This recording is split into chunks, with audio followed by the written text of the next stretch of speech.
paz. Olá, meus irmãos e irmãs de Ideal Espírita, vocês que nos acompanham aqui na Web Rádio Cristo Consolador de São Paulo, muito obrigado mesmo pela sua companhia. A nossa página Estação da Luz Espírita não tem fins lucrativos.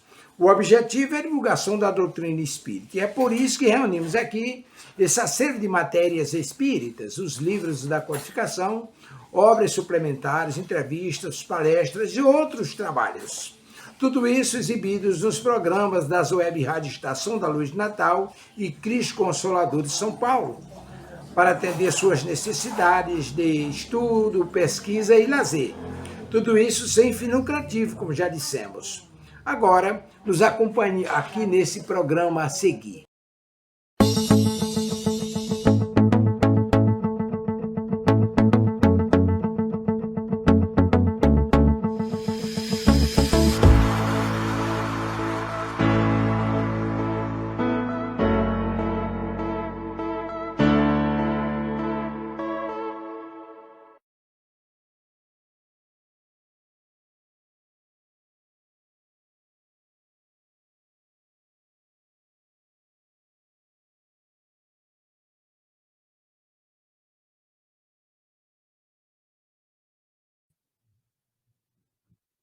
Boa noite, pessoal. Boa noite a todos.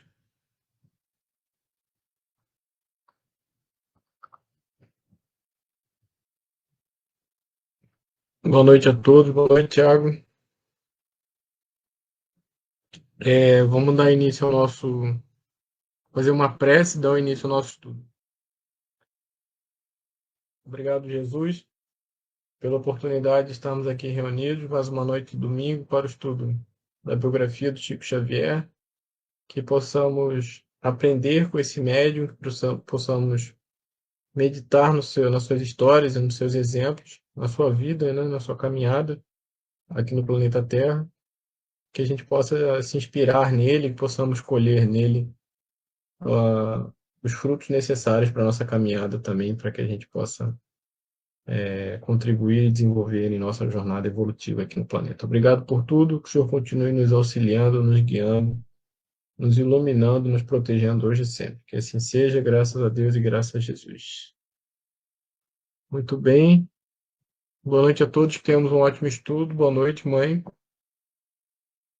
Boa noite, Thiago. Boa noite, irmão. Eu vou compartilhar aqui e a gente dá início ao nosso estudo de hoje. Então, nós estamos lendo o livro Lindos Casos, de Chico Xavier, Aprender com Sabedoria e Servir com Amor, né? É o capítulo de hoje. Então, meu nome é Serafim Velasquez, eu comecei na doutrina espírita em 2013, né? Foi o meu primeiro contato. E em 2018 eu tive a oportunidade de estudar um pouco mais a fundo, né, a doutrina espírita, perceber o seu valor, né, não só na nossa vida pessoal, mas também o valor da doutrina para a humanidade, né? Quando formos mais maduros, nós com certeza iremos olhar para a doutrina espírita com uns olhos mais com mais importância, né? Então aí eu escrevi uma introdução e revirando o baú do Chico. Chegou mais gente aqui. Maria Cláudia, boa noite. Eu, Serafim, a todos. Um ótimo estudo para nós. Obrigado, Maria Cláudia. Seja bem-vinda.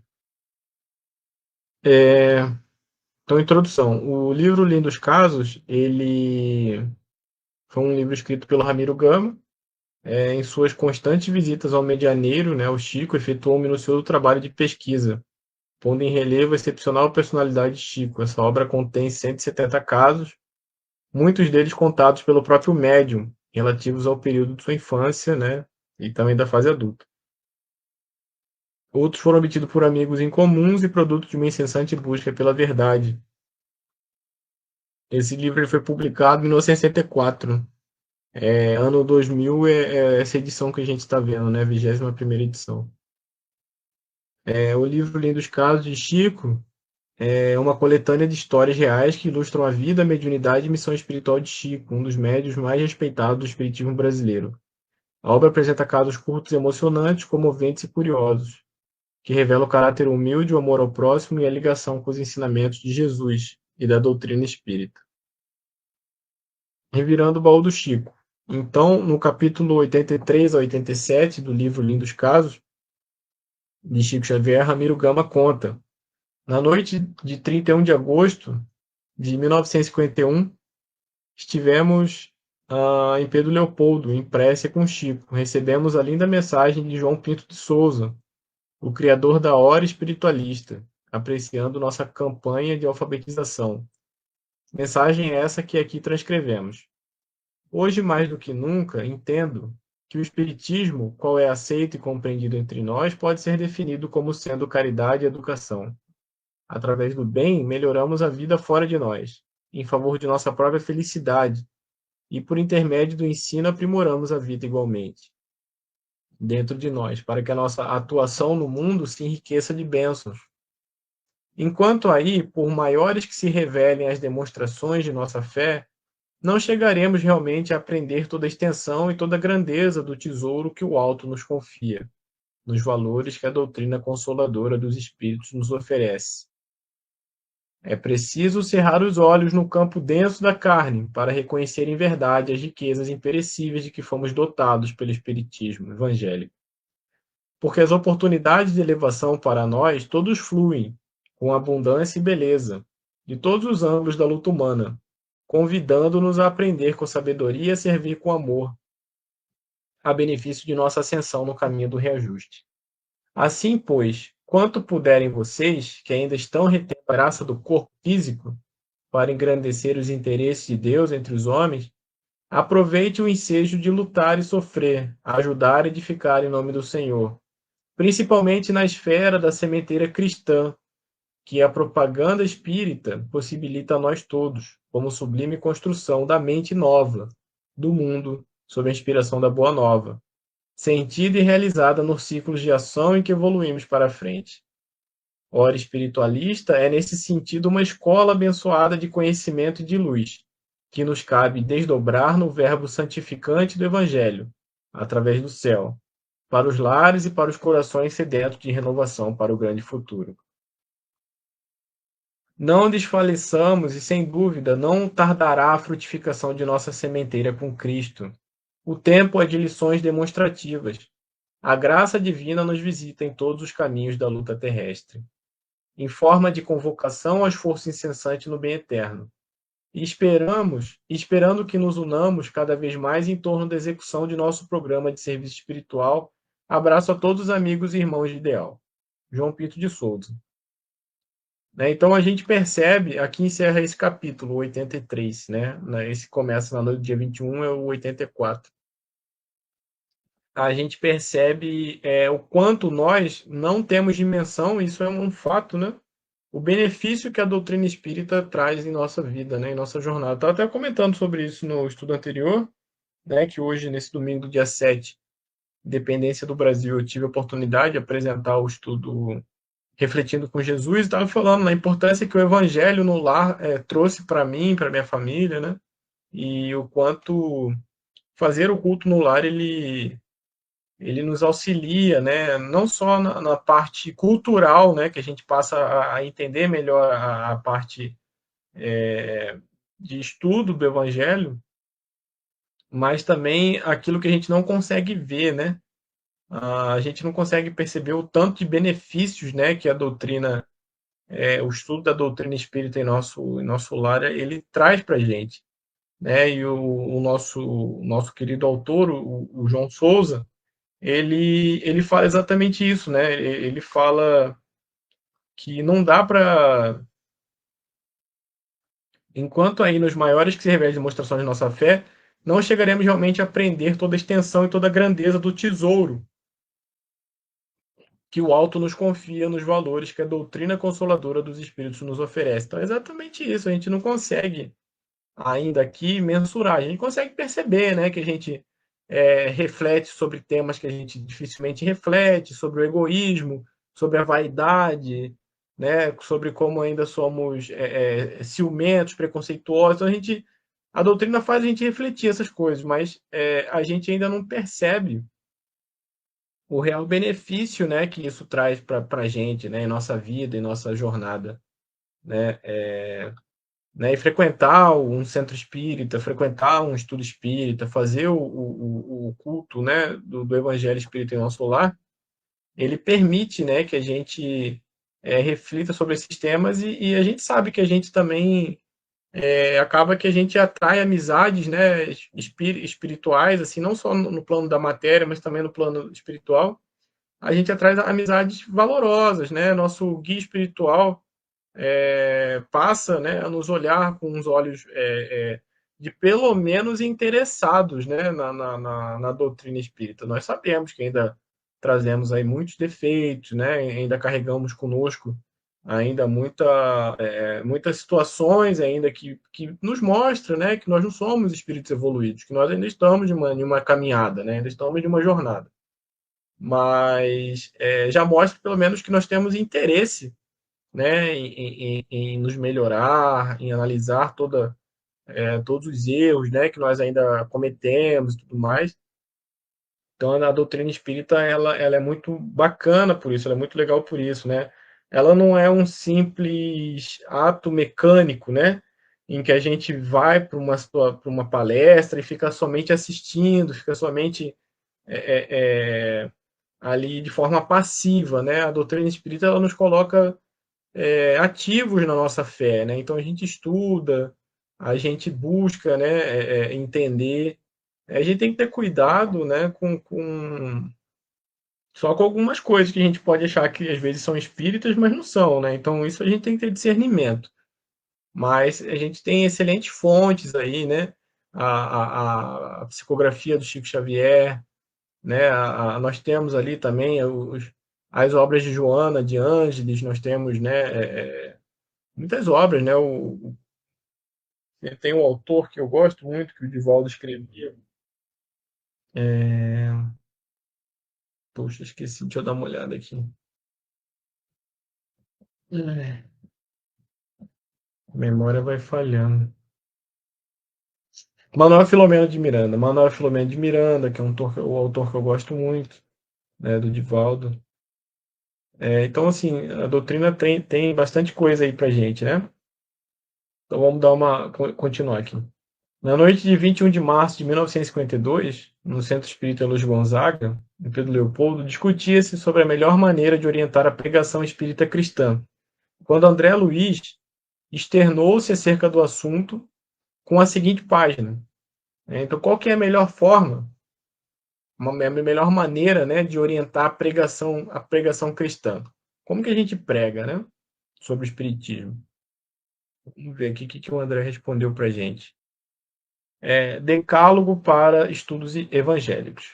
Primeiro, né, peça a inspiração divina, escolha o tema evangélico destinado aos estudos e comentários da noite.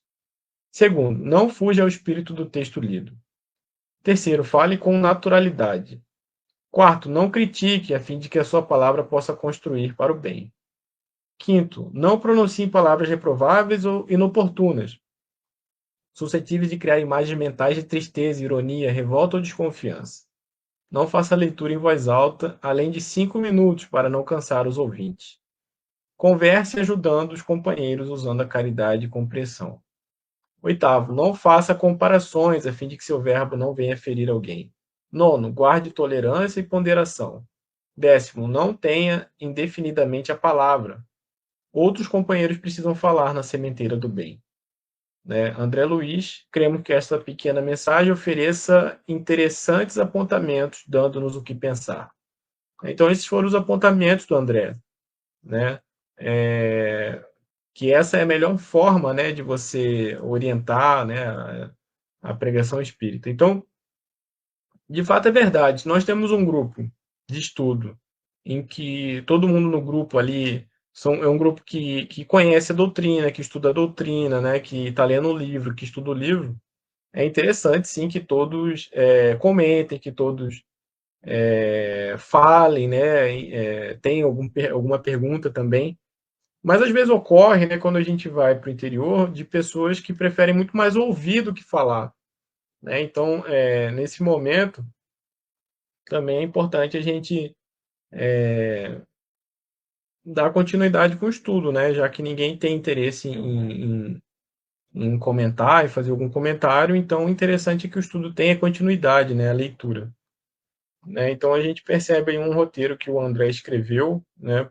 Através do Chico lá para o pessoal que estava no centro, em Pedro Leopoldo, nos Gonzaga, ele dando essas instruções, né? Para que a gente tenha ali uma orientação para a gente poder seguir. Né? Então, não fugir do texto, né? do espírito do texto, falar com naturalidade, não criticar. Né? São todas orientações, né? que o André trouxe para a gente. Vocês têm alguma pergunta? Vocês têm alguma coisa que vocês querem falar por enquanto? Se quiser falar, é só digitar aí que eu vou ler. Então vamos para o próximo capítulo. O professor Lauro Pastor acabava de fazer uma interessante conferência na Secretaria de Saúde e Assistência de Belo Horizonte, em 20 de abril de 1952, quando ali era comemorado o livro espírita, tecendo comentários muito oportunos sobre o livro divino, visto que acabou rematando sua palestra realçando o Evangelho. Sua palestra foi toda gravada e ele falou inspiradamente de improviso. No fim, achando-se presente o Chico Xavier, este, enquanto o professor Lauro falava, recebeu a bela poesia de Castro Alves, que transcrevemos aqui como um presente aos leitores. O livro divino. Gemia a terra humilhada, a noite do cativeiro. Dominava o mundo inteiro, sob carro de opressão.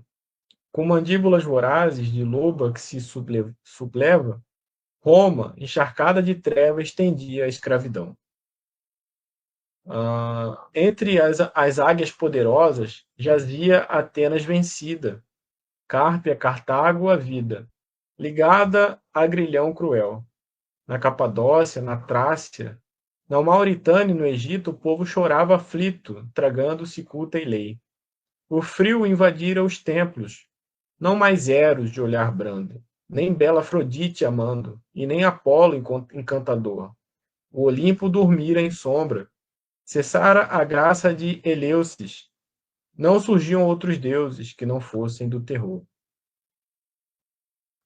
Mas quando o mal atingiu o apogeu da indiferença, disse Deus na altura imensa: faça-se agora mais luz. E um livro desceu brilhando para a história, envelhecida. Era o Evangelho da vida, sob as lições de Jesus. Tremeram dourados sólios, o orgulho caiu de rastros, arcanjos vinham dos astros, em cânticos de louvor. Mas ao invés da vingança, contra o ódio, contra a guerra, o livro pedia à terra bondade, perdão e amor. Começou um novo reino. Horizontes infinitos descerraram seus aflitos. Perdido nos escarcéus, os fracos e os deditosos, os tristes e os deserdados, contemplaram deslumbrados novos mundos, novos céus. Desde então, a humanidade trabalha, cresce, purlia ao clarão de novo dia, por escalar outros sóis, e a mensagem continua em sublimes resplendores, formando renovadores, artistas, santos e heróis. Espíritas, companheiros da grande luz restaurada, tracemos a nossa estrada na glória do amor cristão, e servindo alegremente, na luta, na dor, na prova, busquemos na Boa Nova o livro da redenção. Professor, e aí acaba o capítulo. Essa mensagem Castro Alves passa para o Chico durante a palestra do professor Lauro Pastor, né? E aí no outro capítulo, no capítulo seguinte, vai falar justamente sobre o professor Lauro Pastor e sua esposa. Então, o professor Lauro Pastor e sua digna esposa, Dona Daisy, e o professor Pastorino passaram os dias em Pedro Leopoldo. Pastorino, se eu não me engano, é aquele escritor do livro, né?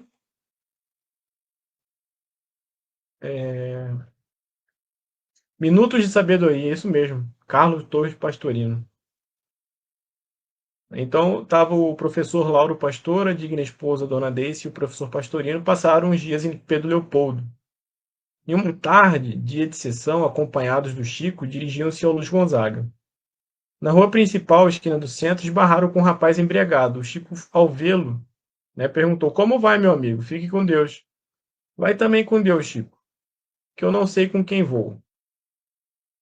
Terminada a sessão, o professor Pastorino, o professor Pastor, né, o Lauro Pastor, sua esposa e o professor Pastorino, agora desacompanhados do Chico, caminhavam para o hotel, onde se achavam hospedados, quando vem um moço, agora bem pior, xingando a todos os que lhe passavam perto. Receosos de serem molestados, passaram de mansinho para não serem percebidos, mas foram por ele vistos e reconhecidos. E ante a surpresa do que os rodeavam, do professor Pastorino do próprio casal, o moço ébrio fez um grande gesto para abrir caminho e exclamou bem alto: abram alas, companheiros, deixem estes passar. Isto é gente do Chico. Né? Então a gente percebe a influência, né, que o Chico causava nas pessoas. Né? Então o Chico sempre foi um homem muito voltado, né, para o trabalho da educação espírita, mas também voltado para o trabalho da caridade. Né? Então ele encontrou um irmão ali embriagado, próximo do Luiz Gonzaga, e ali se eu não me engano, é o mesmo hotel que eu fiquei ali, realmente é muito próximo ali do Luiz Gonzaga, dá para ir a pé. Pedro Leopoldo é uma cidade pequena, né? Se você não vai para as fazendas lá, você fica ali na cidade, é uma cidade pequena.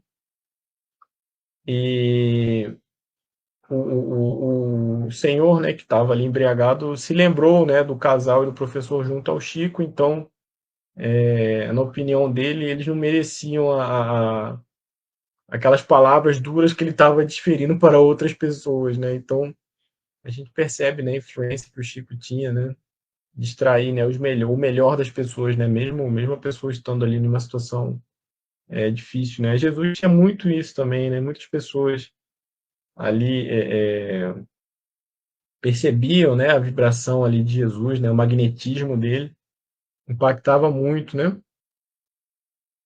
Sempre foi muito respeitado na sua época. O Chico realmente até hoje, né? Uma pessoa muito respeitada, né? Uma pessoa única, né? No planeta. Então a gente vai ler o último capítulo do Livro dos Casos e depois a gente vai para o Jesus no Lar.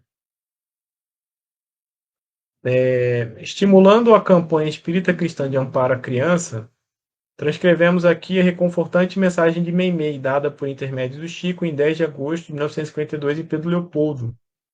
O dia começa ao amanhecer. Compadece-te da criança que surge ao teu lado. O dia começa ao amanhecer. Pai, mãe, irmão ou amigo, ajuda com teu coração se pretendes alcançar a terra melhor. Lembra-te das vozes amigas que te induziram ao bem, das mãos que te guiaram para o trabalho e para o conhecimento. Por que não amparar ainda hoje aqueles que serão amanhã os orientadores do mundo? Em pleno santuário da natureza, quantas árvores generosas são asfixiadas no berço? Quanta colheita prematuramente morta pelos vermes da crueldade? A vida é também um campo divino, onde a infância é a germinação da humanidade.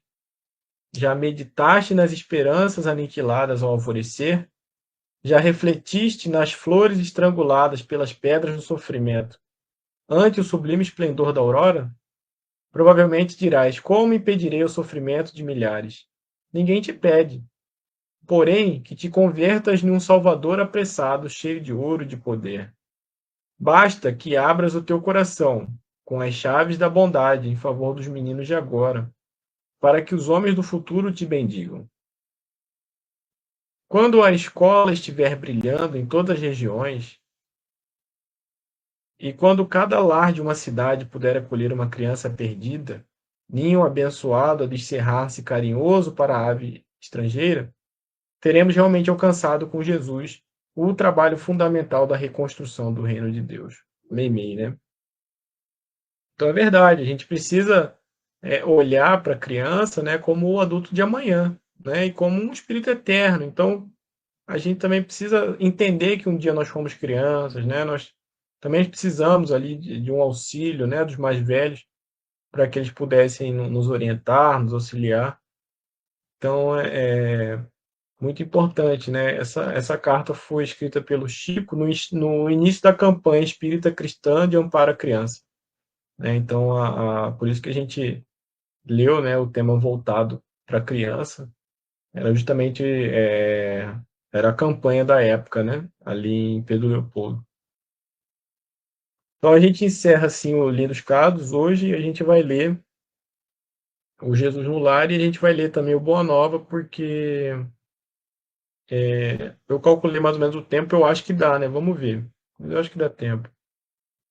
No capítulo 29 do livro Jesus no Lar, por Neo Lúcio, nos é dito que depois da parábola do bom samaritano, à noite na casa de Simão Pedro, Tadeu, sinceramente interessado no assunto, rogou ao mestre que fosse mais explícito nos ensinamentos. E Jesus, com uma espontaneidade habitual, falou: um homem enfermo jazia no chão, em engares de sofrimento, às portas de grande cidade, assistido por pequena massa popular menos esclarecida e indiferente. Passou por ali um moço romano de coração generoso, em seu carro apressado, e atirou-lhe 2 moedas de prata, que um rapazelho de maus costumes subtraiu às ocultas. Logo após, transitou pelo mesmo local um venerando escriba da lei, que, alegando serviços preeminentes, prometeu enviar autoridades em benefício do mendigo anônimo. Quase de imediato desfilou por ali um sacerdote que lançou ao viajante, desamparado, um gesto de bênção, e afirmando que o culto ao Supremo Senhor esperava por ele. Exortou o povo a asilar o doente e alimentá-lo. Depois dele surgiu de relance a respeitável senhora, a quem o pobre se dirigiu em comovedora súplica. Todavia, a nobre matrona, lastimando as dificuldades da sua condição de mulher, invocou o cavalheirismo masculino para aliviá-lo como se fazia imprescindível. Minutos depois, um grande juiz varou o mesmo trecho da via pública, asseverando que nomearia testemunhas a fim de saber se o mísero não seria algum viciado vulgar, afastando-se lépido sob o pretexto de que a oportunidade lhe não lhe era favorável. Decorridos mais alguns instantes, veio à cena um mercador de bolso, que condoído asseverou a sua carência de tempo e deu 20 moedas a um homem, que lhe pareceu simpático, a fim de que o problema de assistência fosse resolvido. Mas o preposto improvisado era um malfeitor evadido do cárcere e fugiu com o dinheiro, sem prestar o socorro prometido. O doente tremia e suava de dor, rojado ao pó, quando surgiu ali velho publicano, considerado de má vida, por não adorar o Senhor segundo as regras dos fariseus. Com o espanto de todos, aproximou-se do infeliz, endereçou-lhes palavras de encorajamento e carinho, deu-lhe o braço e levantou-o. Sustentando com as próprias energias, conduziu a uma estalagem de confiança, fornecendo-lhe medicação adequada e dividindo com ele o reduzido dinheiro que trazia consigo. Em seguida, retomou a sua jornada, seguindo tranquilamente seu caminho. Depois de interromper-se ligeiramente, o mestre perguntou ao discípulo: em tua opinião, quem exerceu a caridade legítima? Ah, sem dúvida, exclamou Tomé, bem-humorado. Embora aparentemente desprezível, foi o publicano, porquanto, além de dar o dinheiro e a palavra, deu também o sentimento, o tempo, o braço e o estímulo fraterno, utilizando para isso as próprias forças. Jesus, complacente, fitou no aprendiz os olhos penetrantes e rematou: então, faze tu o mesmo. A caridade por substitutos indiscutivelmente é honrosa e louvável. Mas o bem que praticamos em sentido direto, dando de nós mesmos, é sempre o maior e o mais seguro de todos. Então a gente percebe, né? Os apóstolos pediram um esclarecimento maior, né, sobre a parábola do bom samaritano, né? Então Jesus conta a parábola do bom publicano, né? É, é muito interessante, né? As parábolas elas são muito próximas, né? Muito Jesus conta de uma outra forma, mas são muito próximas, né? Passa ali um juiz, passa um menino romano, né? Bem que tinha interesse, mas ele joga as moedas e depois parte para a cidade, depois aparece ali um vendedor, né? Um comerciante bem sucedido que entrega para um homem 20 moedas né, de prata para um rapaz que parecia para ele bem intencionado, só que o rapaz tinha acabado de fugir da prisão e foge com as moedas, né? Então a gente percebe ali, e teve um publicano que, apesar de ter uma profissão em que, né, o publicano ele era como se fosse um auditor fiscal hoje, né? Então fiscaliza os tributos, né? Mas ele estava carregando pouco dinheiro, mas mesmo assim ele para, né? Ele pega o homem ali que estava necessitado, leva para um local, né? Paga ali paga pelo medicamento, paga, né? Pela estadia, né? Do homem ali, né? Então ele de fato deu o seu tempo, deu o estímulo, né? Conversou com o rapaz. Então Jesus pergunta ali quem foi o seu próximo, né? E Tadeu, que havia lhe perguntado, né, sobre mais explicações acerca da parábola que Jesus havia contado mais cedo, porque eles tinham o trabalho público, né, que Jesus fazia durante a manhã e a tarde, e à noite se reuniam ali na casa de Simão Pedro, onde eles faziam o evangelho no lar, né? Que pelo que eu entendi era diário, né? Não era como o nosso, que é semanal, né? O nosso é semanal, deles era diário. Então vamos ver aqui. Com certeza, fazermos o bem diretamente tem muito mais valor. Exatamente, Cláudia, Maria Cláudia, exatamente. Né?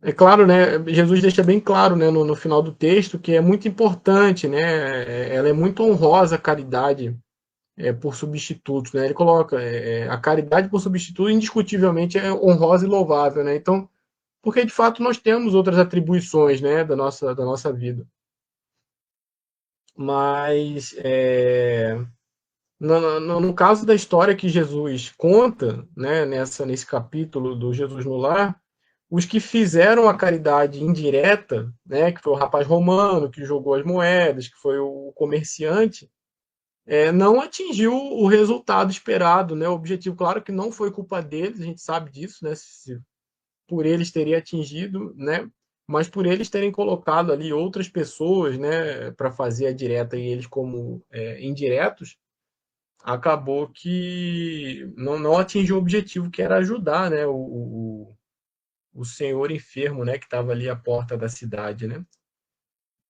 E já o publicano não, né? O publicano veio, conversou com ele, levantou ele, né? Tudo sem terceiros, né? Sem ninguém, nem sem solicitar ninguém, né? Tirando força de si próprio, né? Exatamente, uma excelente reflexão para a gente, né? E aí eu trouxe para a gente aqui o capítulo 19 da Boa Nova, né? Então, eu até esqueci o nome desse capítulo. Deixa eu ver aqui se eu acho. Comunhão com Deus, exatamente. Comunhão com Deus. Então, as elucidações do mestre relativamente à oração sempre encontravam nos discípulos certa perplexidade, quase que invariavelmente em virtude das ideias novas que continham acerca da concepção de Deus como Pai, carinhoso e amigo. Então, a gente tem que entender, né, aquela época, Deus, na visão judaica, não era visto como um pai carinhoso e amigo. Era muito mais visto como um juiz, né? Deus era visto como um juiz. E até mesmo um juiz severo, relativamente severo. Né? Se você não cumprisse as leis de Deus, as obrigações de Deus, você seria julgado, né? Sei lá, impuro, mas seria julgado. Então, tinha-se uma visão de Deus de fato diferente. Jesus ele traz uma visão de Deus justamente mais paternal, mais próxima, né, do que nós temos um pouco hoje, né, de um pai que cuida, que zela, né. Então é porque o nosso pensamento hoje, né, depois de 2000 anos passado de Jesus, é um pensamento que sofreu influência de vários estudiosos, né, a espiritualidade nos ajudou muito, né, após a vinda de Jesus, os apóstolos.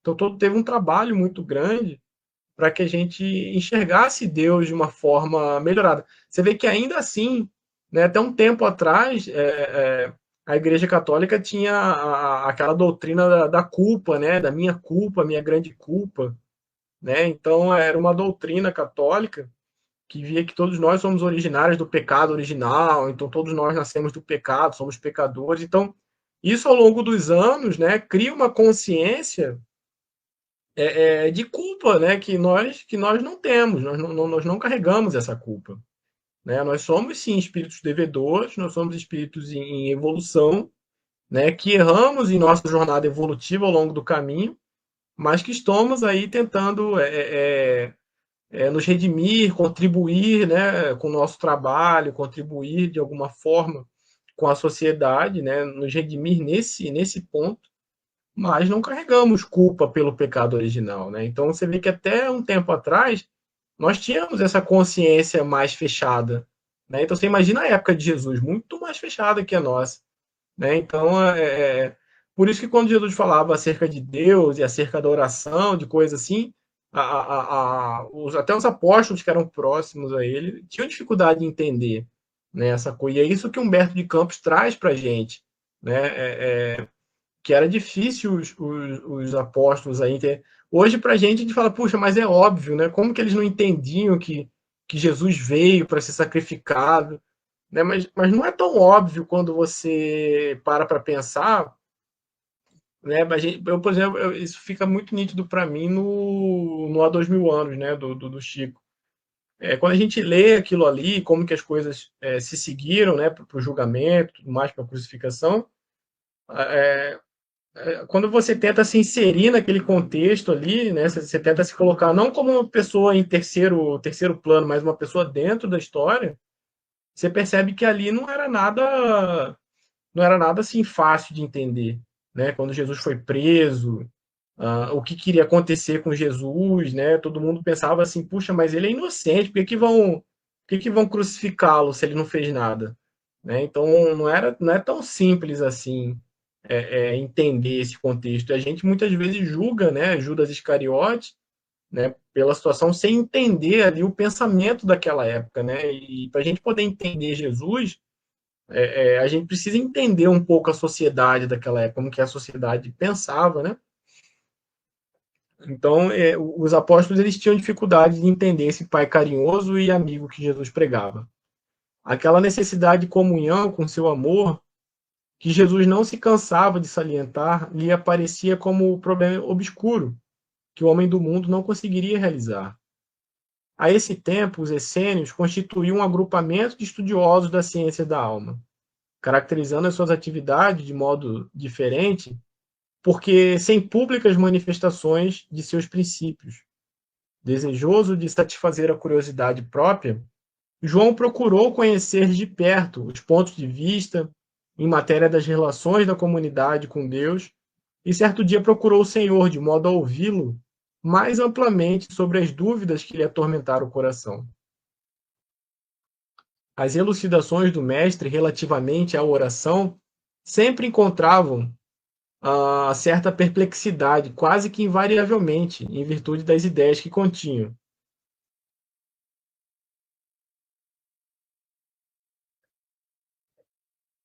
Puxa, repetiu aqui. Deixa eu pegar o livro original aqui para poder ler. Repetiu aqui para mim.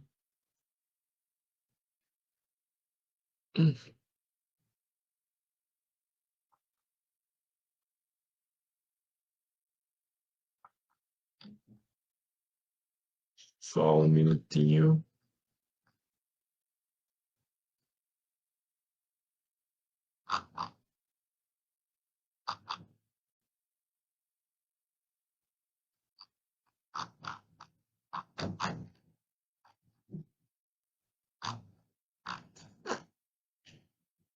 Pronto, achei. Deixa eu voltar aqui.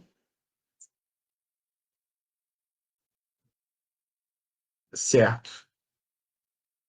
Beleza, agora vem.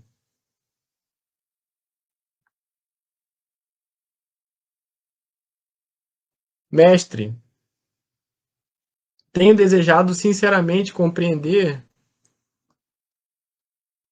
Tá aqui. Tenho desejado sinceramente compreender os meus deveres atinentes à oração, mas sinto que minha alma está tomada de certas hesitações. Anseio por esta comunhão perene com o Pai. Todavia, as ideias mais antagônicas se opõem aos meus desejos. Ainda agora, manifestando meu pensamento acerca de minhas necessidades espirituais, a um amigo que se instrui com os essênios, asseverou-me ele que necessito compreender que toda edificação espiritual se deve processar em um plano oculto. Mas suas observações me confundiram ainda mais. Como poderei entender isso? Devo então ocultar o que haja de mais santo em meu coração? O Messias, arrancando de suas meditações, respondeu com brandura: João, todas as dúvidas que te assaltam se verificam pelo motivo de não haveres compreendido até agora que cada criatura tem um santuário no próprio espírito, onde a sabedoria e o amor de Deus se manifestam através das vozes da consciência. Os essênios levam muito longe a teoria do labor oculto, pois antes de tudo precisamos considerar que a verdade e o bem devem ser patrimônio de toda a humanidade em comum. No entanto, o que é indispensável é saber dar a cada criatura de acordo com as suas necessidades próprias. Nesse ponto, estão muito certos quanto ao zelo que os caracteriza, porque uns ungüentos reservados a um ferido não se ofertam ao faminto que precisa de pão.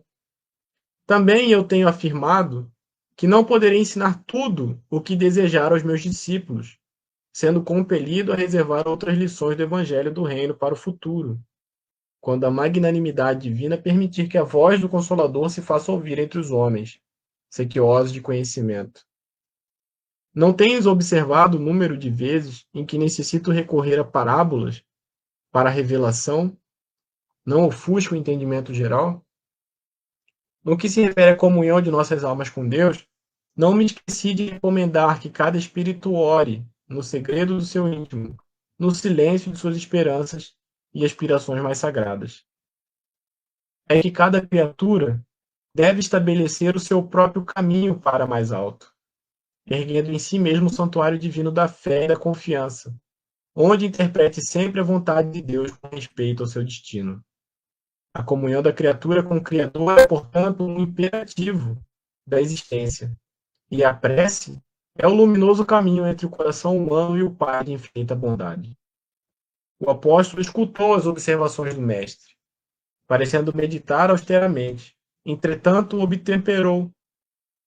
Mas a oração deve louvor ou súplica? Deve ser louvor ou súplica, que Jesus respondeu com bondade. Por prece, devemos interpretar todo o ato de relação entre homem e Deus.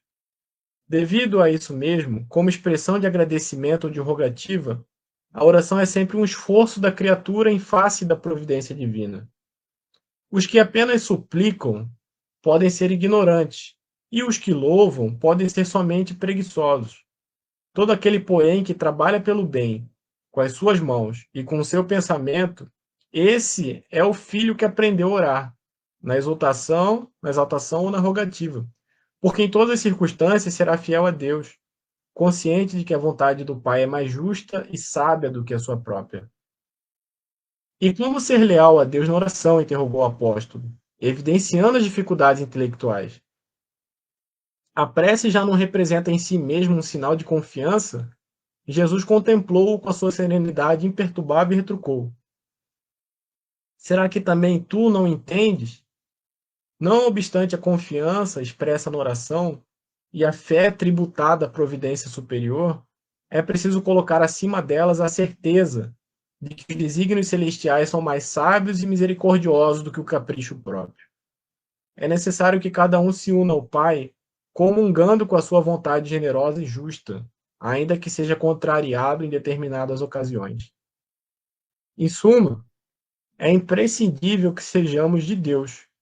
Quanto às lições dessa fidelidade, observemos a própria natureza em suas manifestações mais simples. Dentro dela agem as leis de Deus, e devemos reconhecer que todas essas leis correspondem à sua amorosa sabedoria, constituindo-se suas servas fiéis e rio trabalho universal. Já ouviste falar alguma vez que o sol se afastou do céu, cansado da paisagem escura da terra, alegando a necessidade de repousar? A pretexto de indispensável repouso, teriam as águas privado o globo de seus benefícios em certos anos? Por desagradável que seja em suas características, a tempestade jamais deixou de limpar a atmosfera. Apesar das lamentações dos que não suportam a umidade, a chuva não deixa de fecundar a terra. João, é preciso aprender com as leis da natureza, a fidelidade a Deus. Quem as acompanha no mundo planta e colhe com abundância. Observar a lealdade para o Pai é semear e atingir as mais formosas searas da alma no infinito. Vê, pois, que todo o problema da oração está em edificarmos o reino do céu entre os sentimentos de nosso íntimo, compreendendo que os atributos divinos se encontram também em nós. O apóstolo guardou aqueles esclarecimentos cheios de boa vontade no sentido de alcançar a sua perfeita compreensão. Mestre, confessou respeitoso, vossas elucidações abrem uma estrada nova para a minha alma. Contudo, eu vos peço, com a sinceridade da minha afeição, me ensines, na primeira oportunidade, como deverei entender que Deus está igualmente em nós. O Messias fixou nele o olhar translúcido e, deixando perceber que não poderia ser mais explícito com o recurso das palavras, disse apenas: Eu te prometo. A conversação que vimos de narrar verifica-se nas cercanias de Jerusalém, numa das ausências eventuais do mestre no círculo bemamado de sua família espiritual em Cafarnaum. No dia seguinte, Jesus e João demandaram a Jericó, a fim de atender ao programa de viagem organizado pelo primeiro. Na excursão a pé, ambos se entretinham em admirar as poucas belezas do caminho, escassamente favorecido pela natureza. A paisagem era árida e as árvores existentes apresentaram as frondes recurvadas, entremostrando a pobreza da região, que não lhes incentivava o desenvolvimento. Não longe de uma pequena herdade, um mestre e o apóstolo encontraram um rude lavrador, cavando grande poço à beira do caminho. Bagas de suor lhe desciam na fronte, mas seus braços fortes iam e vinham à terra, na ânsia de procurar o líquido precioso. Ante aquele quadro, Jesus estacionou com um discípulo a pretexto de breve descanso, e, revelando o interesse que aquele esforço lhe despertava, perguntou ao trabalhador: Amigo, o que fazes? Busco a água que nos falta, redarguiu com um sorriso o interpelado. A chuva é assim tão escassa nessas paragens? Tornou Jesus, evidenciando afetuoso cuidado. Sim, nas proximidades de Jericó, ultimamente, a chuva se vem tornando uma verdadeira graça de Deus.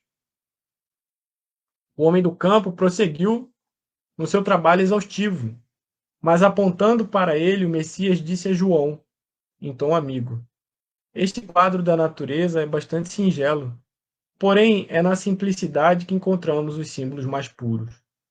Observa, João, que este homem compreende que sem a chuva não haveria mananciais na terra, mas não para em seu esforço, procurando o reservatório que a providência divina armazenou no subsolo. A imagem é pálida, todavia chega para compreenderes como Deus reside também em nós. Dentro do símbolo, temos de entender a chuva como o favor de sua misericórdia, sem o qual nada possuiríamos. Esta paisagem deserta de Jericó pode representar a alma humana, vazia de sentimentos santificadores. Este trabalhador simboliza o cristão ativo, cavando junto dos caminhos áridos, muitas vezes com sacrifício, suor e lágrimas, para encontrar a luz divina em seu coração. E a água é símbolo mais perfeito da essência de Deus, que tanto está nos céus como na terra. O discípulo guardou aquelas palavras, sabendo que realizara uma aquisição de claridades imorredoras. Contemplou o grande poço, onde a água clara começava a surgir. Depois de imenso esforço do humilde trabalhador que a procurava desde muitos dias, e teve nítida compreensão de que constituía a necessária comunhão com Deus. Experimentando indefinível júbilo no coração, tomou das mãos do Messias e os osculou com a alegria do seu espírito alvoroçado. Confortado, como alguém que vencera grande combate íntimo, João sentiu que finalmente compreendera. Então, foi uma história um pouco longa, né, a comunhão com Deus, mas Jesus conseguiu trazer para João e para nós um exemplo simples, né, do trabalhador que sabia que a chuva viria, mas não sabia quando que ela chegaria, sabia que tinha água no subsolo, né, e por causa das necessidades ali, né, nós temos a necessidade, os alimentos também têm necessidade de água. O trabalhador não ficou aguardando a chuva, ele foi cavar um poço para poder atingir ali, né, a região necessária da água no subsolo para que ele pudesse trazer, né, para a superfície a água. Né? Então Jesus ele coloca esse quadro para que João pudesse observar que justamente a região árida ali de Jericó, né, seca, era como se fosse a alma humana, né? Ainda vazia, né? Ainda não tinha abundância de vegetação, de sentimentos bons, né? Então ainda era árida, ainda era seca, ainda não tinha construído para ela, né? O ambiente necessário, né? Mas o trabalhador que estava ali cavando o poço poderia ser compreendido como o cristão, né? O apóstolo que buscava ali, né, através do trabalho duro, do suor, né, do cansaço físico e mental que uma atividade como essa demanda, buscava encontrar ali a água, né, para que pudesse alimentar ali os animais, a plantação e tudo ali na região, né? E a água justamente era a imagem que Jesus falou que era a imagem que melhor descrevia Deus, porque ela vinha tanto do céu, com a chuva, como da terra, né, que é o subsolo. E que gera vida de fato, né? A água ela é muito importante para a gente, para tudo, né? Até hoje, não mudou. Então, Jesus pediu para João observar aquela cena e guardasse aquela cena, né, dentro dele, para que ele pudesse perceber ali que cada um iria realizar um trabalho, né? E o trabalho do apóstolo era o mesmo trabalho do trabalhador, né? Que teria que cavar, teria que passar por dificuldade, por suor, por lágrimas, dias e dias de trabalho que na jornada do homem representa séculos, né? Esses dias são séculos e séculos de trabalho, né? Na visão do espírito também, várias vezes reencarnando, né? E esses dias aí foram dias para poder encontrar água do subsolo, né? Que pudesse alimentar ali a família, né? Pudesse fazer o poço ali que iria obter o recurso, né? Para que eles pudesse ter vida, né? Uma vida ali na região.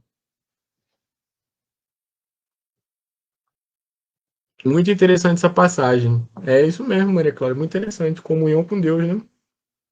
Então, a importância da gente ter oração, né? A importância da gente ser fiel, a importância da gente trabalhar, né? São várias coisas que a gente consegue perceber, né? Nesse texto do Boa Nova, que o homem precisa para ele poder ter essa comunhão com Deus. A importância da construção, né? Do templo interno que cada um de nós temos, um templo interno nosso, e justamente a comunhão com Deus tem a ver com a construção desse templo, né? Um templo que a gente constrói aí ao longo da nossa vida, também ao longo dos séculos, né? Para que a gente possa ter essa comunhão com Deus, né? Então é muito bacana, né? Eu já tinha lido algumas teorias, né? Que falavam que Jesus ele pode ter sido um essênio e tudo mais, né? A grande realidade é que Jesus ele conhecia, né? O trabalho dos essênios, mas ele não fazia parte dos essênios, não. Mas ele tinha contato, sim. Ele conheceu, né? E ficou provado aqui na mediunidade do Chico, né? Que o João chegou de frequentar algumas reuniões com os essênios, né? O apóstolo de Jesus, João Evangelista, e Jesus já tinha, né? Ouvido falar, porque para Jesus poder comentar sobre algo que os essênios tinham falado, ele já tinha ouvido falar, né? Das coisas que eles conversavam ali dentro, né? Então Jesus ele tinha uma certa cultura, né? Ele sabia ler, ele sabia escrever. A gente percebe isso quando ele lê o escrito de Isaías ali na sinagoga ali da cidade, né? Que a galera não aceita bem, né? Quando ele fala que a previsão de Isaías tinha sido cumprida, né? O pessoal não aceita aquilo direito. Então Jesus ele tinha ali ele tinha uma certa cultura, né? Ele sabia ler, sabia escrever, ele era um cara bem informado, né? Ele tinha conhecimento, né? Então era um espírito dotado aí de grandes qualidades, né? Então, nosso estudo ele acaba aqui. A biografia que a gente usou foi essa, né? O Lindos Casos, do Ramiro, Jesus no Lar, do Neo Lúcio e Boa Nova, do Humberto. Né? Nos próximos capítulos, a gente tem que lembrar que depende, né, do tamanho do capítulo do Lindos Casos, para a gente poder estudar o Boa Nova. Né? Hoje deu para estudar, porque os capítulos do Lindos Casos foi mais curto, então deu para a gente inserir o Boa Nova. Né? Quando os capítulos do Lindos Casos são muito mais longos, aí a gente acaba ficando só nos dois, né? Nos dois primeiros livros, mas a previsão é que a gente consiga estudar os três capítulos, né? Os três próximos livros.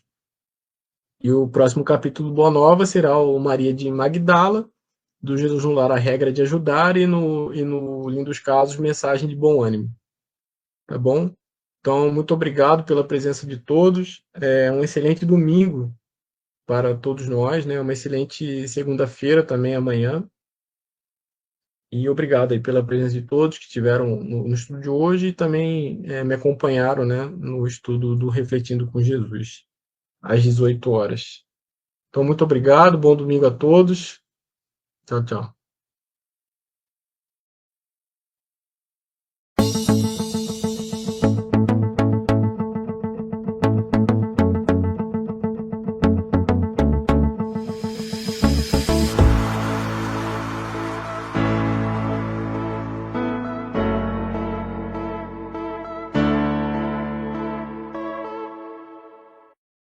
Chegamos ao final do nosso programa. Muito obrigado por ter nos acompanhado nesse trabalho e aguardo você na próxima atração.